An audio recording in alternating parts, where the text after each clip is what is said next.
السلام علیکم دوستوں، امید ہے آپ سب خیریت سے ہوں گے۔ اگر ویڈیو اچھی لگے تو لائک کریں، چینل کو سبسکرائب کریں اور ویڈیو شیئر کریں۔ چلے ویڈیو دیکھتے ہیں۔ بسم اللہ الرحمن الرحیم۔ محترم ناظرین، السلام علیکم۔ اہل سرسار کی ایک قوم جسے قوم سبا بھی کہا جاتا ہے، اللہ تعالیٰ کی بے شمار نعمتوں کے اندر زندگی گزار رہی تھی۔ یہ قوم ایک عظیم تہذیب و تمدن کی مالک تھی۔ حضرت داؤد علیہ السلام اور حضرت سلیمان علیہ السلام کی باعظمت حکومتوں کے بعد ان کی حکومت زبان زدے خاص و عام تھی۔ کہا جاتا ہے کہ یہ لوگ گندم کے مغز سے آٹا پیس کر روٹیاں پکاتے تھے، لیکن اس قدر اسراف کرنے والے اور ناشکرے تھے کہ انہی روٹیوں کے ساتھ بچوں کا پاخانہ صاف کرتے تھے۔ ان آلودہ روٹیوں کو اکٹھا کرنے سے ایک پہاڑ بن گیا تھا۔ ایک صالح شخص نے وہاں سے گزرتے ہوئے ایک عورت کو دیکھا جو روٹی کے ساتھ بچے کے پاخانے کے مقام کو صاف کر رہی تھی۔ اس شخص نے عورت سے کہا، تیرے اوپر افسوس، خدا سے ڈر، کہیں ایسا نہ ہو کہ خدا تیرے اوپر اپنا غضب ڈھائے اور تجھ سے اپنی نعمت چھین لے۔ اس عورت نے جواب میں مذاق اڑایا اور مغرورانہ انداز میں کہا، جاؤ جاؤ، گویا کہ مجھے بھوک سے ڈرا رہے ہو۔ جب تک سرسار جاری ہے مجھے بھوک سے کسی قسم کا کوئی خوف نہیں ہے۔ کوئی زیادہ عرصہ نہیں گزرا تھا کہ اللہ تعالیٰ نے ہوس بازوں اور اسراف کار لوگوں پر اپنا غضب ڈھایا۔ پانی جو کہ زندگی کی بنیاد ہے، ان لوگوں سے چھین لیا تھا۔ قحط نازل ہوا، بات یہاں تک پہنچ گئی کہ ان کی ذخیرہ کی ہوئی تمام غذا ختم ہو گئی۔ آخرکار وہ مجبور ہو گئے کہ انہی آلودہ روٹیوں پر ٹوٹ پڑیں جو ان لوگوں نے اکٹھی کر کے پہاڑ کے مانند ڈھیر لگایا ہوا تھا، بلکہ وہاں سے روٹی لینے کے لیے صف لگتی تاکہ ہر کوئی وہاں سے اپنے حصے کی روٹی لے سکے۔ کفران نعمت، قحط اور ان کی بدحالی کے بارے میں متعدد روایات موجود ہیں۔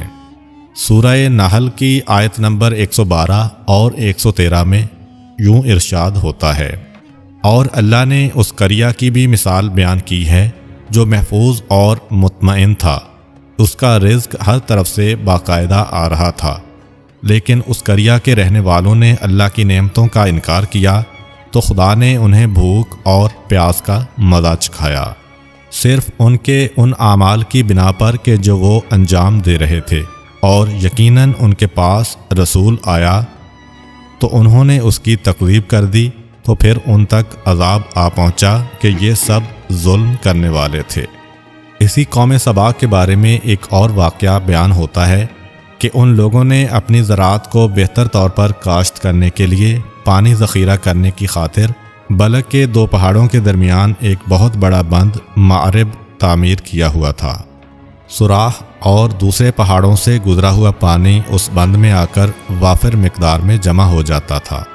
قوم سبا نے اس پانی سے صحیح طور پر استفادہ کرتے ہوئے وسیع و عریض اور بہت سے خوبصورت باغات لگائے اور کھیتی باڑی کو رونق بخشی۔ ان باغات کے درختوں کی شاخیں اس قدر پھلوں سے لدی ہوئی ہوتی تھیں کہ کہتے ہیں کہ اگر کوئی شخص سر پر ٹوکری رکھ کر ان کے نیچے سے گزرتا تو پھل خود بخود ٹوکری میں گرنا شروع ہو جاتے اور قلیل مدت میں ٹوکری تازہ پھلوں سے بھر جاتی۔ اس قوم کے بہت سارے دیہات اور قریے تھے جو بہت آباد اور آپس میں جڑے ہوئے تھے، لیکن نعمتوں کی کثرت نے انہیں شکر کرنے کے بجائے سرمست اور غافل کر دیا تھا، یہاں تک کہ ان کے درمیان بہت بڑا طبقاتی نظام وجود میں آ چکا تھا۔ ان میں سے صاحب اقتدار لوگوں نے کمزوروں اور ضعیفوں کا خون چوسنا شروع کر رکھا تھا، یہاں تک کہ ان لوگوں نے خدا سے ایک احمقانہ التماس کیا جس کا ذکر سورہ سبا کی آیت نمبر 19 میں ملتا ہے۔ انہوں نے کہا، خدایا ہمارے سفروں کے درمیان فاصلہ زیادہ کر دے۔ انہوں نے اللہ تعالیٰ سے یہ التماس اس لیے کیا تاکہ غریب و بے نوا لوگ عمرہ اور ثروت مندوں کے ہمراہ سفر نہ کریں۔ ان کی خواہش یہ تھی کہ آبادیوں کے درمیان خشکی ہو اور فاصلہ بہت زیادہ ہو، تاکہ تہی دست اور کم آمدنی والے لوگ ان کی طرح سفر نہ کر سکیں۔ اللہ تعالیٰ نے ان مغرور پیٹ کے پجاریوں پر اپنا غضب نازل کیا۔ بعض تواریخ کے مطابق ان مغرور لوگوں کی آنکھوں سے دور صحرائی چوہوں نے معرب نامی بند کی دیواروں پر حملہ کر کے انہیں اندر سے کھوکھلا کر دیا۔ ادھر سے بارشیں زیادہ ہوئیں جن کی وجہ سے سیلاب آ گیا اور اس بند میں پانی بہت زیادہ اکٹھا ہو گیا۔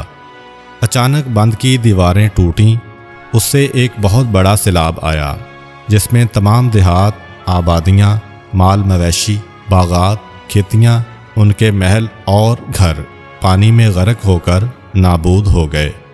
ان کے باغات اور زراعت میں سے صرف کچھ پیلو اور بیری کے درخت اور کچھ جھاڑیاں بچی تھیں۔ خوش الحان پرندے وہاں سے کوچ کر گئے تھے، جبکہ الوؤں اور کووں نے قوم سبا کے کھنڈرات میں اپنے گھونسلے بنا لیے تھے۔ اس بات کا ذکر سورہ سبا کی آیت نمبر 15 اور 16 میں ملتا ہے، اور آخر میں سورہ سبا کی آیت نمبر 17 میں قرآن کریم میں اس واقعہ کا یوں نتیجہ نکالا ہے: یہ ہم نے ان کی ناشکری کی سزا دی ہے اور ہم ناشکروں کے علاوہ کسی کو سزا نہیں دیتے ہیں۔ امید کرتا ہوں کہ آپ کو